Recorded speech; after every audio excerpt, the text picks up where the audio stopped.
You know, there are American heroes who don't like this idea. Neil Armstrong, Gene Cernan have both testified against commercial spaceflight in the way that you're developing it, and I wonder what you think of that. I was very sad to see that, because those guys are, those guys are heroes of mine, so it's really tough. I wish they would come and visit and see the hardware that we're doing here. And I think that would change their mind. They inspired you to do this, didn't they? Yes. And to see them casting stones in your direction. It's difficult. Did you expect them to cheer you on? Certainly hoping they would. What are you trying to prove to them? What I'm trying to do is to make a significant difference in spaceflight and help make spaceflight accessible to almost anyone. One of the most difficult choices I've ever faced in life was in 2008. I think I had maybe $30 million left, or $30 or $40 million left in 2008. I had two choices. I could put it all into one company, and then the other company would definitely die, or split it between the two companies. But if I split it between the two companies, then both might die. When you put your blood, sweat, and tears into creating something, or building something, it's like a child. And so it's like, which one am I going to let one starve to death? I couldn't bring myself to do it, so I split the money between the two.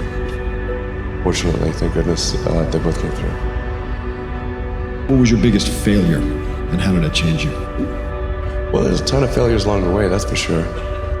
As I said, for SpaceX, the first 3 launches failed, and we're just barely able to scrape together enough parts and money to do the 4th launch. If that 4th launch had failed, we would have been dead. So multiple failures along the way. I tried very hard to get the right expertise in for SpaceX. I tried hard to find a great chief engineer for the rocket, but the good chief engineers wouldn't join, and the bad ones, well, there was no point in hiring them. So I ended up being chief engineer of the rocket. So if I could have found somebody better, then we would have maybe had less than 3 failures. That 3rd failure in a row, did you think, I need to pack this in? Never. Why not? I don't ever give up. So many people tried to talk me out of starting a rocket company. It was crazy. One good friend of mine collected a whole series of videos of rockets blowing up and made me watch those. He just didn't want me to lose all my money. We're doing these things that seem unlikely to succeed, and we've been fortunate, and at least thus far they have succeeded. Now is the time to take risk. You don't have kids. As you get older, your obligations increase. And once you have a family, you start taking risk not just for yourself, but for your family as well. It gets much harder to do things that might not work out.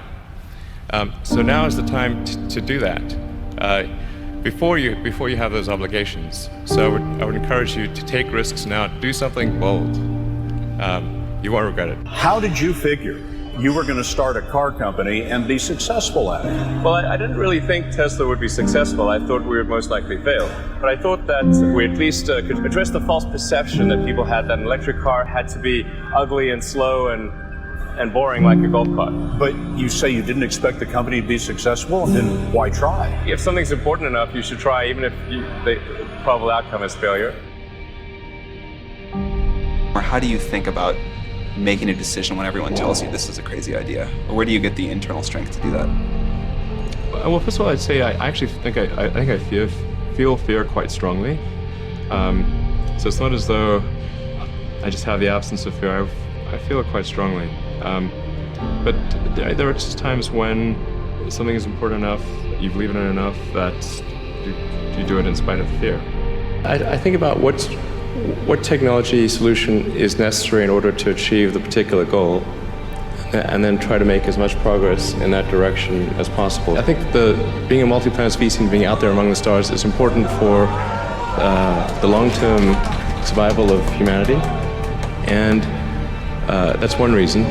But then the part that I find personally most motivating is that it creates a sense of adventure, and it makes people excited about the future. If you consider two futures, one where we are forever confined to Earth until eventually something terrible happens, or another future where we are out there on many planets, maybe even going beyond the solar system, I think that second version is incredibly exciting and inspiring, and there need to be reasons to get up in the morning. You know, life can't just be about solving problems. Otherwise, what's the point? There's got to be things that people find inspiring and make life worth living. When my brother and I were starting our first company, instead of getting an apartment, we just rented a small office and we slept on the couch. And we showered at the YMCA, and we're so hot up we had one computer, so the website was up during the day, and I was coding at night, 7 days a week, all the time.